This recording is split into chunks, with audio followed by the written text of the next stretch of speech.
Hello my dears, मैं आपका S to sir. आज मैं फरारी सीरीज़ में बायोटेक्नोलॉजी एंड इट्स एप्लीकेशंस का वन शॉट पढ़ाने जा रहा हूँ। जो बायोटेक्नोलॉजी है ना, ये एसेंशियली डील किसके साथ करता है? Industrial scale production of biopharmaceuticals and biologicals using genetically modified microbes, fungi, plants and animals.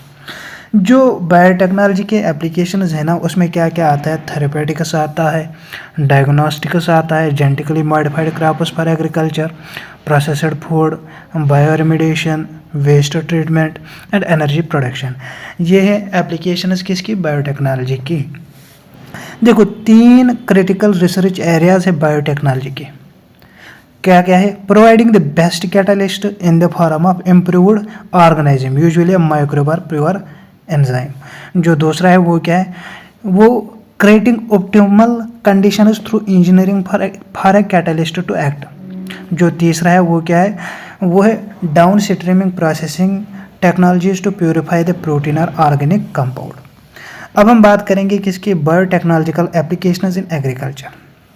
देखो, 3 ऑप्शन है जिससे हम इंक्रीज क्या कर सकते हैं? Food production. उसमें क्या क्या आता है? एक तो आता है एग्रोकेमिकल बेस्ड एग्रीकल्चर, दूसरा क्या आता है? ऑर्गेनिक एग्रीकल्चर, तीसरा क्या आता है? Genetically engineered crop based agriculture. देखो, जो ग्रीन रेवोल्यूशन है ना, वो सक्सीड हुआ था इन ट्रिपलिंग द फूड सप्लाई, लेकिन फिर भी वो उतना काफ़ी नहीं था ग्रोइंग ह्यूमन पॉपुलेशन को फीड करने के लिए। जो ग्रीन रेवोल्यूशन था वो सक्सीड हुआ था फूड को ट्रिपल करने में, लेकिन वो एनफ नहीं था जो ग्रोइंग ह्यूमन पॉपुलेशन है उसको फीड करने में।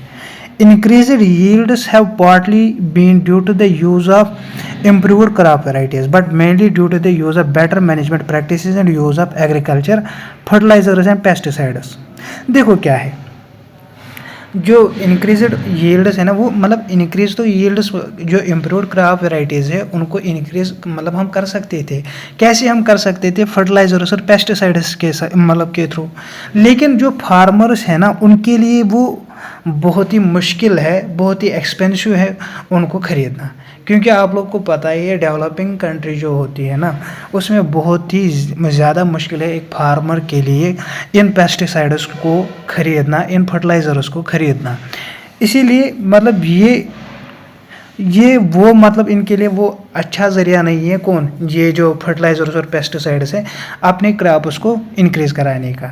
अब कोई बेटर वे था, फिर एक वे बनाया गया जिससे उनका जो क्रॉप्स है उनको फिर क्या कराने, मतलब जो उनका यील्ड है वो भी इंक्रीज़ हो जाए और वो उतना कास्ट एक्सपेंसिव ना हो। देखो, फिर आया टिश्यू कल्चर। अब टिश्यू कल्चर में क्या होता था? इसमें मतलब होल प्लांट को जनरेट किया जाता था किससे? एक्सप्लांट से। That is any part of a plant taken out and grown in a test tube under sterile conditions in special nutrient media। जो एक कैपेसिटी है क्या? जो एक कैपेसिटी है एक सेल से सारे प्लांट को या एक एक्सप्लांट से सारे प्लांट को जनरेट करने की, उसको हम बोलते हैं totipotency.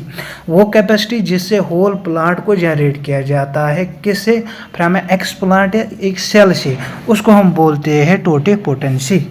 It is important to stress here that the nutrient medium must provide a carbon source such as sucrose, also inorganic salts, vitamins भी होने चाहिए, amino acids भी, growth regulators like oxygen, cytokinins, etc. By the application of these methods, it is possible to achieve propagation of large number of plants in very short durations। वो method जिसमें हम क्या thousands of plants को produce कर सकते हैं through tissue culture, उसको हम बोलते हैं माइक्रो प्रोपगेशन। वो मेथड जिसमें हम क्या कर सकते हैं? प्रोड्यूस कर सकते हैं thousands of plants through tissue culture, उसको हम बोलते हैं क्या? Micro propagation. Each of these plants will be genetically identical to the original plant from which they were grown। उनको हम क्या बोलते हैं? सोमा क्लोन्स बोलते हैं, याद रखना। मनी इंपॉर्टेंट फूड प्लांट्स, उसमें क्या क्या आता है? टोमेटो आता है, बनाना आता है, एप्पल आता है, etcetera, have been produced on a commercial scale using this method. अब देखो, और एक इम्पॉर्टेंट एप्लीकेशन है इस मेथड की, क्या? Recovery of healthy plants. कहाँ से? डिजीज्ड प्लांट्स से। अगर प्लांट कितना भी इन्फेक्टेड हो, कितना भी इन्फेक्टेड हो वायरस से, लेकिन जो उसका मेरिस्टम है ना वो फ्री ऑफ वायरस होता है। याद रखना इम्पॉर्टेंट है नीट में, क्योंकि नीट में ये क्वेश्चन आ चुका है। वहाँ पे आपको बताएंगे कि कौन सा पार्ट ऐसा है कि मतलब अगर ये प्लांट कितना भी डिजीज हो, कौन सा पार्ट ऐसा है जो फ्री ऑफ वायरस है, वो कौन सा होता है, वो मेरिस्टम होता है। Hence one can remove the meristem and grow it in vitro to obtain virus free plants। अब ये किस किस में मतलब इस्तेमाल हुआ है, bananas, sugar cane, potato etcetera. Scientists have been isolated single cells from plants and after digesting their cell walls have been able to isolate naked protoplasts। फिर इन प्रोटोप्लास्ट्स का क्या किया, उनको जो डिफरेंट प्लांट वेराइटी से लाए गए, फिर देखे गए कि किसके डिजायरेबल कैरेक्टर से उनको फ्यूज किया गया और क्या बनाया गया, हाइब्रिड प्रोटोप्लास्ट्स। और इस हाइब्रिडाइजेशन को हम क्या कहते हैं, सोमैटिक हाइब्रिडाइजेशन कहते हैं। मतलब इन हाइब्रिड्स को हम सोमैटिक हाइब्रिड्स कहते हैं, लेकिन जो ये प्रोसेस है उसको हम क्या बोलते हैं, सोमैटिक हाइब्रिडाइजेशन कहते हैं। मैंने क्या बोला, मैं बोल रहा था, मैंने बोला कि जो साइंटिस्ट है उन्होंने क्या आइसोलेट किए सिंगल सेल्स, कहाँ से, प्लांट से, और जो उनका सेल वाला है उसको क्या किया, रिमूव किया। फिर इन जो ये प्रोटोप्लास्ट है इनको आपस में क्या किया, इनको फ्यूज करवाया गया और वहाँ से क्या बनाए गए, हाइब्रिड प्रोटोप्लास्ट्स बनाए गए। जो ये हाइब्रिड प्रोटोप्लास्ट्स है ना, इनको क्या बोलते हैं, सोमैटिक हाइब्रिड्स बोलते हैं। इन हाइब्रिड्स को क्या बोलते हैं, सोमैटिक हाइब्रिड्स बोलते हैं। और जो ये प्रोसेस है इसको हम क्या बोलते हैं, सोमैटिक हाइब्रिडाइजेशन बोलते हैं। देखो अब इमेजिन, मतलब इंसान एक बार क्या किया, इमेजिन किया गया कि जो प्रोटोप्लास्ट ऑफ टोमेटो है उसको फ्यूज अगर हम करेंगे किसके साथ, पोटैटो के साथ, तो जो नया बनेगा उसके जो उसके हाइब्रिड के जो कैरेक्टरिस्टिक्स है ना वो दोनों के साथ मैच होनी चाहिए, जो टोमेटो है और पोटैटो। फिर इसको अचीव भी किया गया, रियलिटी में भी फिर इसको अचीव किया गया और उसको क्या नाम रखा गया, पोमेटो। लेकिन ये उतना अच्छा ग्रो नहीं कर पाया, तो फिर ये उतना नहीं चल पाया। अब हम बात करेंगे जो plants, bacteria, fungi and animals who genes have been altered by manipulation are called genetically modified organisms. क्या बोलते हैं, जेनेटिकली मॉडिफाइड ऑर्गेनिज्म। जो जीएम प्लांट्स है have been successful in many ways. जो जेनेटिक मॉडिफिकेशन है has made crops more tolerant to abiotic stresses.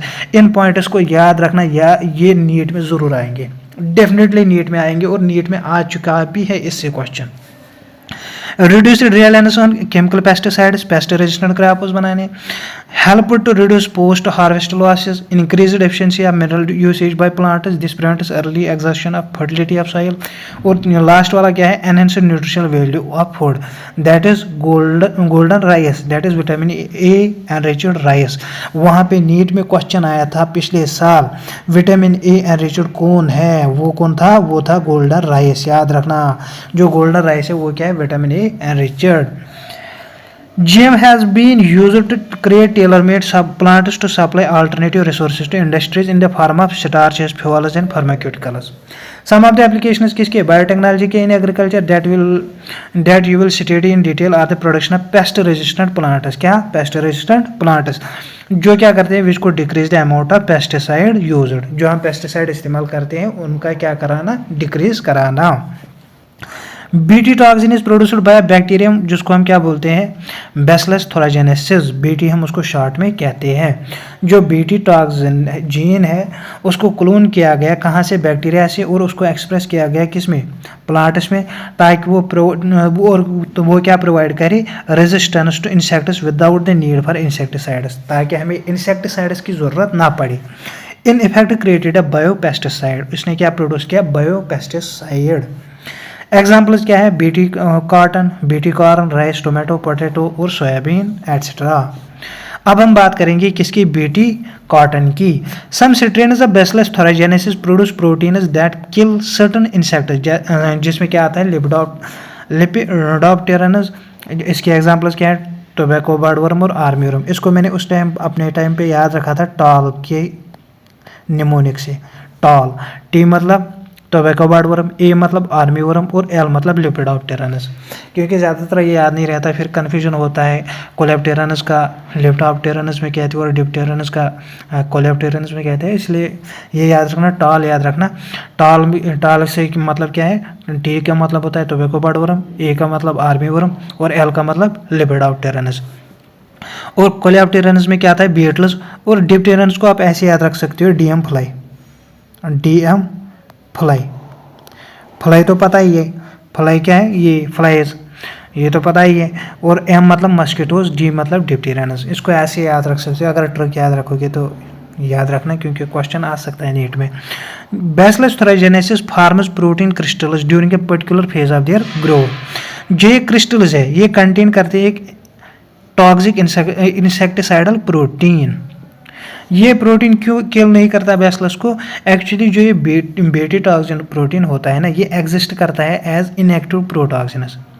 लेकिन जो ही ये इंसेक्ट को क्या करता है, जो ही ये इंसेक्ट में क्या हो जाता है, अंदर जाता है, जो ही इसको इंसेक्ट क्या करता है, इंजेस्ट करता है, तो ये जो इनएक्टिव टॉक्सिन है ना, इसको कन्वर्ट किया जाता है एक्टिव फॉर्म में due to the alkaline pH of the gut. किसके through? Alkaline pH of the gut. याद रखना, इंपॉर्टेंट है, नीट परस्पेक्टिव से नीट में क्वेश्चन आ चुका है। किसके किसके बदौलत ये एक्टिव में कन्वर्ट होता है? Due to the alkaline pH of the gut, जो सॉल्युबलाइज करता है क्रिस्टल को। The activated toxin binds to the surface of midgut epithelial cells and create pores that cause cell swelling and lysis and eventually cause death of the insect. याद रखना। अब देखो, जो specific BT toxin genus है ना, उनको isolate किया गया कहाँ से? बैसिलस थ्राइजेनेसिस से, and incorporated into several crop plants such as cotton, जिसमें क्या आता है? Cotton. The choice of genes depends upon the crop and the targeted pest, as most Bt toxins are insect. याद रखना, ये क्या होते हैं? Insect group specific. याद रखना, इंपॉर्टेंट है। The toxin is coded by gene क्राइफस्टेसी नेम्ड क्राई, इसको हम क्या बोलते हैं? क्राई शॉर्ट में बोलते हैं, याद रखना। There are a number of them, उसमें बहुत सारे। अगर प्रोटीनस, जब proteins encoded by the genes, उसमें क्या क्या आता है? Cry first A C and cry second A भी, ये क्या कंट्रोल करते हैं? Cotton boll worms. याद रखना, ये किसको ये कंट्रोल करते हैं? Cotton boll worms. और जो क्राइफस्ट ए भी है वो किसको कंट्रोल करते हैं? कॉटन बोरर को। अब हम बात करेंगे किसकी? पेस्ट रेजिस्टेंट प्लांट्स की। देखो, सेवरल नेमाटोड्स जो है ना, वो पैरासाइटाइज करते हैं variety of plants and animals including human beings. And nematode Meloidogyne incognita, ये क्या इन्फेक्ट करता है? रूट्स ऑफ टोबैको प्लांट्स, और क्या करता है? रिडक्शन करता है उसके यील्ड में। A novel strategy was adopted to prevent this infestation, which was based on the process of RNAi interference. याद रखना, इंपॉर्टेंट है, किसके ऊपर ये बेस्ड है? याद रखना, RNAi। याद रखना, जो ये RNAi है ना, ये हर एक यूकैरियोटिक ऑर्गेनिज्म में पाया जाता है as a method of cellular defence. जो मेथड है ये क्या इन्वॉल्व करता है? Silencing of a specific mRNA due to a complementary double stranded RNA molecule that binds to and prevents translation. क्या करवाता है वो? प्रिवेंट क्या करवाता है? ट्रांसलेशन ऑफ द एमआरएनए, यानी कि साइलेंसिंग करवाता है एमआरएनए की। The source of this complementary RNA could be from an infection by viruses having RNA genomes or mobile genetic elements transposones। याद रखना, जो ये ट्रांसपोजनस होते हैं ये क्या होते हैं? ये मोबाइल एलिमेंट्स होते हैं। याद रखना, मोबाइल जेनेटिक एलिमेंट्स होते हैं। कौन? ट्रांसपोजनस। इंपॉर्टेंट है नीट परस्पेक्टिव से, क्योंकि नीट में क्वेश्चन आ सकता है। Using agrobacterium vectors, nematode specific genes were introduced into the host plant. The introduction of DNA was such that it produced both, क्या इसने प्रोड्यूस किया? Both sense and antisense RNA in the host cells. These two RNAs being complementary to each other formed a double-stranded RNA that initiated RNAi and thus silenced the specific mRNA of the nematode. Important है, याद रखना NEET perspective से। The consequence was that the parasite could not survive in a transgenic host expressing specific interfering RNA. जो transgenic plant से therefore got itself protected किससे? Parasite से। अब हम बात करेंगे किसकी? Biotechnological applications in medicine. The recombinant DNA technological processes have made immense impact in the area of healthcare by enabling mass production of safe and more effective therapeutic drugs. अगर हम देखेंगे प्रेजेंटली 30 थेरेपेटिक ड्रग्स है जो approve हुए हैं for human use the world over, मतलब all over world कितने इस्तेमाल होते हैं इस वक्त ये रिकमेंडेड थेरेपेटिक्स 30, याद रखना, जो इस्तेमाल होते हैं किसके लिए, फॉर ह्यूमन यूज़ के लिए। इंडिया में इनमें से कितने इस्तेमाल हो रहे हैं इस वक्त, 12, याद रखना कितने, 12। आगे बढ़ते हैं, जो इंसुलिन है ना वो पहले मतलब कहाँ से लाए जाते थे, वो पहले एक्सट्रैक्ट किए जाते थे पैनक्रियाज ऑफ स्लॉटर्ड कैटल्स, कहाँ से, pancreas of slaughtered kettles and pigs. जो इंसुलिन है फ्रॉम एनिमल सोर्स वो क्या करता था, वो पेशेंट्स को एलर्जी काज करता था या other types of reactions to the foreign protein.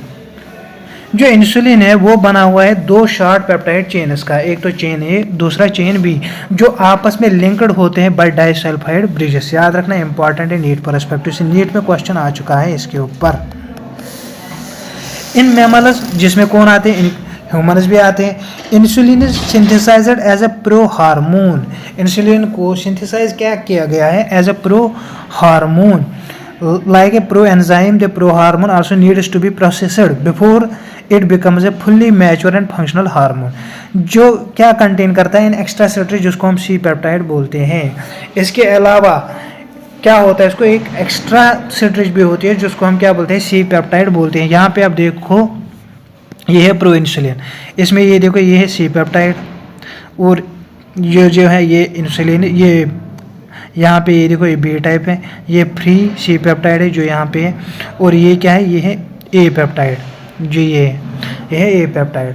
जो सी पेप्टाइड है ये प्रेजेंट नहीं होता है किस में, ये मैच्योर इंसुलिन में, इसको रिमूव किया जाता है ड्यूरिंग मैचुरेशन इनटू इंसुलिन। जो इंसुलिन है उसको मैचुरेशन में क्या किया जाता है, रिमूव किया जाता है, कहाँ से, इंसुलिन से। ये इंसुलिन में नहीं होता, मैच्योर इंसुलिन में नहीं होता। The main challenge for the production of insulin using RNA techniques was getting insulin assembled into A mature form. इन 1983 इली लिली एंड अमेरिकन कंपनी, याद रखना इली लिली एंड अमेरिकन कंपनी, उसने क्या किया, उसने प्रिपेयर किए 2 DNA sequences corresponding to A and B chains of human insulin and introduced them in plasmids of E. coli to produce insulin chains. जो chains A and B है उनको फिर separately produce किया गया, एक्सट्रैक्ट किया और combine किया गया by creating disulphide bonds to form human insulin. अब हम बात करेंगे किसकी, जीन थेरेपी की। जीन थेरेपी क्या होता है, ये कलेक्शन ऑफ मेथड्स होता है that allows correction of a gene defect that has been diagnosed in a child और embryo. The first clinical gene therapy was given in 1990 to a 4-year-old girl. याद रखना important है, NEET perspective से NEET में question आ चुका है और आएगा भी, याद रखना। With adenosine diamine deficiency, important है, याद रखना। This enzyme is crucial for the immune system to function. The disorder is caused due to the deletion of the gene for adenosine diamines, याद रखना। In some children, adenosine diamines deficiency can be cured by bone marrow transplantation. कुछ में क्या करते हैं, उनमें करते हैं enzyme replacement therapy, in which functional AD is given to the patient by injection. कैसे दिया जाता है उनको, इंजेक्शन से यार। लेकिन प्रॉब्लम क्या है इन दोनों से क्या प्रॉब्लम है, ये कंप्लीटली क्यूरेटिव नहीं होते, यही प्रॉब्लम इन दोनों से है। ये क्या नहीं होते, ये क्यूरेटिव नहीं है, दोनों कंप्लीटली क्यूरेटिव नहीं है। As a first step towards gene therapy, lymphocytes from the blood of the patient are given in a culture outside the body. A functional ADA-cDNA using a retroviral vector is then introduced into these lymphocytes, which are subsequently returned to the patient. लेकिन इन sales का देखो, जो ये lymphocytes है ना, इनमें problem क्या थी, ये इमॉर्टल नहीं थी, यानी कि ये खत्म होती थी। इनको कंटिन्यूसली फिर पेशेंट उसको दिया जाता था, पीरियडिकली पेशेंट उसको दिया जाता था, तो इसीलिए फिर मतलब ये उतना इफेक्टिव नहीं था, इसको कंटिन्यूसली देना पड़ता था। If the देखो the gene isolated from marrow cells producing ADA is introduced into cells at early embryonic stages, वो क्या बन सकता है, परमानेंट क्योर बन सकता है अगर एट अर्ली स्टेजेस देंगे। याद रखना इंपॉर्टेंट है नीट परस्पेक्टिव से, क्योंकि नीट में आ सकता है। कहाँ पे देने से क्या, कहाँ पे जीन को मतलब कहाँ पे एडीए देने से, मतलब एडीए जीन देने से मतलब कहाँ से हम उसको आइसोलेट कर सकते हैं और उसको क्या इंट्रोड्यूस कर सकते हैं सेल्स में, ताकि वो क्या बने परमानेंट क्योर। तो याद रखना वो कौन सा ये टाइम है, अर्ली एम्ब्रियोनिक स्टेज, याद रखना इंपॉर्टेंट है। अब हम बात करेंगे मॉलिक्यूलर डायग्नोसिस की। You know that for effective treatment of a disease early diagnosis and understanding its pathophysiology is very important. Using conventional methods of diagnosis, serum and urine analysis, early detection is not possible। ठीक, recombinant DNA technology, polymerase chain reaction, ये क्या है, सम of the techniques है जो सर्व करते हैं purpose of early diagnosis, जिससे हम अर्ली डायग्नोसिस कर सकते हैं इन टेक्निक्स की मदद से। प्रेजेंस ऑफ ए पैथोजन, जिसमें क्या क्या आता है, बैक्टीरिया वायरस भी आता है, is normally suspected only when the pathogen has produced a disease septum. By this time the concentration of pathogen is already very high in the body। इस time क्या था, जो मतलब पैथोजन की कंसंट्रेशन है वो ऑलरेडी बहुत ज़्यादा है हमारी बॉडी में, लेकिन क्या कर सकते हैं, देखो very low concentration of bacteria और वायरस, जब इसके मतलब सेप्टम्स उतने विजिबल नहीं होते, उसको हम डिटेक्ट कर सकते हैं किससे, जो पैथोजन की कंसंट्रेशन है उसकी जो लो कंसंट्रेशन, उसको हम आइडेंटिफाई कर सकते हैं, उसको हम डिटेक्ट कर सकते हैं किससे, by amplification of their nucleic acid by PCR. याद रखना इंपॉर्टेंट है, नीट में क्वेश्चन आ सकता है, वहाँ पे बोल सकते हैं आपको the very low concentration of a bacteria और virus can be detected by amplification of their nucleic acid by PCR. याद रखना ये लाइन आ सकती है, वहाँ पे स्टेटमेंट बेस्ड क्वेश्चन आ सकता है इसके ऊपर। आगे बढ़ते, जो पीसीआर है ना उसको हम रिटर्नली आप किस लिए देते हैं, to detect HIV in suspected AIDS patients. It is being used to detect mutations in genes in suspected cancerous patients too. It is a powerful technique to identify many other genetic disorders. देखो a single stranded DNA और RNA उसको tag किया जाता है किसके साथ, radio active molecule के साथ, जिसको हम प्रोब कहते हैं। याद रखना इंपॉर्टेंट है, नीट परस्पेक्टिव से जो प्रोब है ना वो क्या होता है, वो रेडियो एक्टिव मॉलिक्यूल होता है। Is allowed to hybridise to its complementary DNA in clone of cells followed by detection using autoradiography। The clone having the mutated gene will hence not appear on the photographic film because the probe will not have complementarity with the mutated gene। जो ELISA है, ELISA, याद रखना enzyme linked immunosorbent एस्से, important है, याद रखना। ये किसके ऊपर आधारित है, एंटीजन एंटीबॉडी इंटरेक्शन, याद रखना। Infection by pathogen can be detected by the presence of antigens proteins glycoproteins और by detecting the antibodies synthesised against the pathogen. अब हम बात करेंगे किसकी, ट्रांसजेनिक एनिमल्स की। Animals that have had their DNA manipulated to possess and express an extra foreign gene are known as transgenic animals। उनको हम क्या बोलते हैं, ट्रांसजेनिक एनिमल्स। अब कौन कौन से हैं, ट्रांसजेनिक रैट्स होते हैं, rabbits, pigs, sheep, cows and fishes. लेकिन अगर आप देखोगे ओवरऑल लगभग 95% जितने भी ट्रांसजेनिक एनिमल्स है उनमें से 95% कौन है, माइसेस है। अब हम बात करेंगे कुछ रीजंस की, मतलब क्यों ट्रांसजेनिक एनिमल्स क्यों इस्तेमाल किए जाते हैं, व्हाई दे आर यूज्ड। पहली है normal physiology and development. Transgenic animals can be specifically design to allow the study of how genes are regulated, उनको कैसे रेगुलेट किया जाता है, and how they affect the normal functions of the body and its development, कैसे वो affect करते हैं normal functions किसकी, बॉडी के और उसके development. For example, study of complex factors involved in growth and such as insulin-like growth factor by introducing genes from other species that alter the formation of this factor and studying the biological effects that result in information is obtained about the biological role of the factor in the body। ये उतना important नहीं है इसलिए मैं आपको explain भी नहीं कर रहा, ये आपको समझ में आएगा, ये उतना इससे उतना question तो कोई नहीं बनेगा, फिर भी अब रीडिंग मार रहा हूँ ताकि आपको मतलब याद रहे, वरना इससे क्वेश्चन आने के चांसेस बहुत कम है। ये आ सकते हैं कौन कौन सा इस्तेमाल होता है, रीज़न कौन कौन सा है, ये नहीं आएगा, जितना मुझे अंदाज़ा है नहीं आएगा इससे क्वेश्चन। अब हम बात करेंगे study of disease. Many transgenic animals are designed to increase our understanding of how genes contribute to the development of disease, कैसे वो contribute करते हैं to the development of disease के साथ। These are specifically made to serve as models for human disease so that investigation of new treatments for disease is made possible। Today transgenic models exist for money human disease. आजकल क्या होते हैं जो मतलब transgenic models है ना वो human disease के लिए मतलब एग्जिस्ट करते हैं, such as cancer, cystic fibrosis, rheumatoid arthritis and Alzheimer's. अब हम बात करेंगे बायोलॉजिकल प्रोडक्ट्स की। Transgenic animals that produce useful biological products can be created by the introduction of the protein portion of DNA और genes which codes for a particular product such as human protein. याद रखना important है, NEET perspective से NEET में question आ चुका है। ये जो ह्यूमन प्रोटीन अल्फा 1 एंटीट्रिप्सिन है ना ये किस में इस्तेमाल होता है, is used to treat emphysema. याद रखना similar attempts are being made for the treatment of phenylketonuria and cystic fibrosis. 1997 में पहली ट्रांसजेनिक काउ जो है मतलब जो पहली ट्रांसजेनिक काउ है जिसका नाम रोजी था, उसने प्रोड्यूस किया ह्यूमन प्रोटीन एनरिच्ड मिल्क जो जिसमें मतलब 1 लीटर में 2.4 ग्राम्स थे प्रोटीन। क्या 2.4 ग्राम्स प्रोटीन थे 1 लीटर में। जो ये मिल्क था इसमें कौन सा प्रोटीन था, human alpha lactalbumin and was a nutritionally more balanced product for human babies than natural cow milk. अब हम बात करेंगे वैक्सीन सेफ्टी की।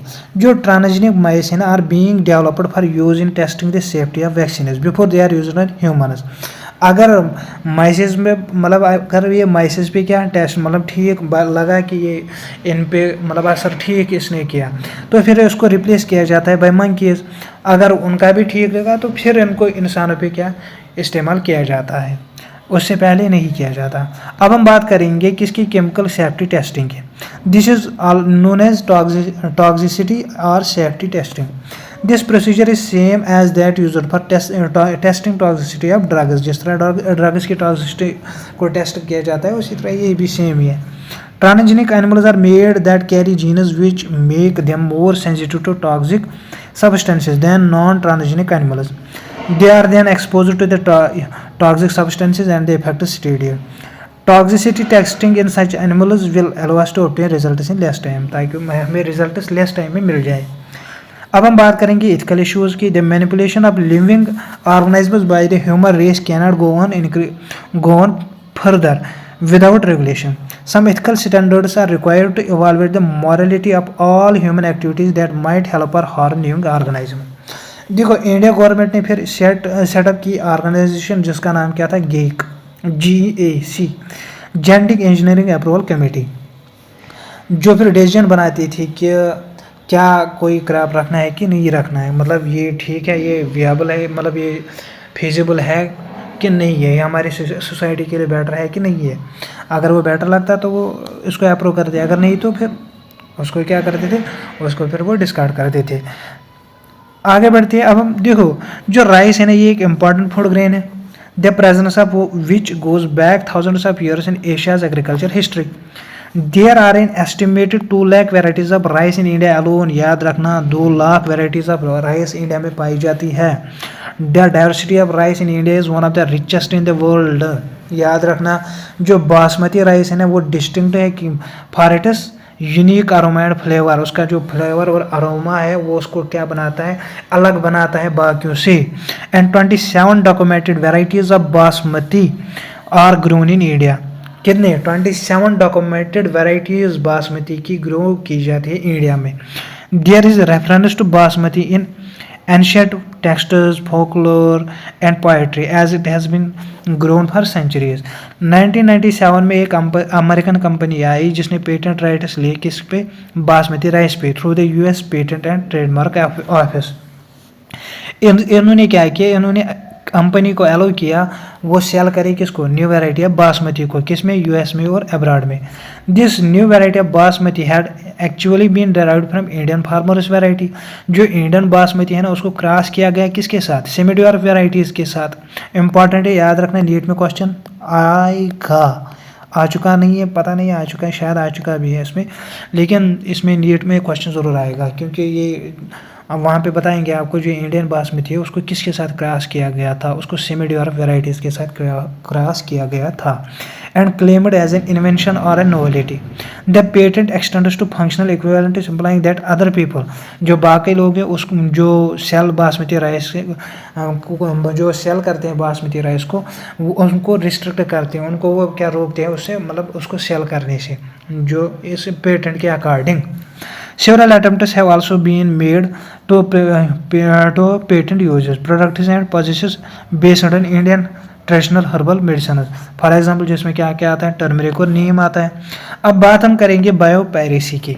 Is the term use to refer to the use of bio resources by multi national companies and other organisation without proper authorisation. कोई authorisation नहीं from the countries and people concern without compensatory payment. उनको ऐसे पैसे दिए, 2000 दिए, 3000 दिए, उनसे वो प्लांट लिया और अब ऐसे इसी को हम बोलते हैं एक्चुअली वही बायोपायरेसी होती है. इस यहाँ पे गवर्नमेंट से कोई वो ये नहीं लेते हैं, गवर्नमेंट से वो कोई अप्रूवल नहीं लेते हैं, ऐसे वो छुपा के लेते हैं, उसी को बायोपायरेसी बोलते हैं. और याद रखना ये नीट में क्वेश्चन आ चुका है और नीट में क्वेश्चन आएगा भी क्योंकि इम्पॉर्टेंट है. देखो जो इंडस्ट्रियल नेशन है ना, वो फाइनेंशियली तो रिच होते हैं लेकिन वो पुअर होते हैं in biodiversity and traditional knowledge. अगर आप डेवलपिंग और अंडर डेवलप्ड वर्ल्ड देखो या कंट्रीज देखोगे, वो क्या होते हैं, वो रिच होते हैं किन में, बायोडाइवर्सिटी एंड ट्रेडिशनल नॉलेज में, याद रखना. लेकिन उनमें क्या है फिर, वहाँ पे वैसे मशीन्स नहीं है, वहाँ पे वैसी चीज़ें नहीं है जिससे वो क्या करे, उनको मतलब ग्रो अप करे. वरना ज़्यादातर रिसोर्सेज कहाँ पे पाए जाते हैं, ज़्यादातर डेवलपिंग और अंडर डेवलप्ड कंट्रीज़ में ही पाए जाते हैं. इसी के साथ ये चैप्टर हुआ ख़त्म. मुझे दीजिए इजाज़त. अल्लाह हाफिज़.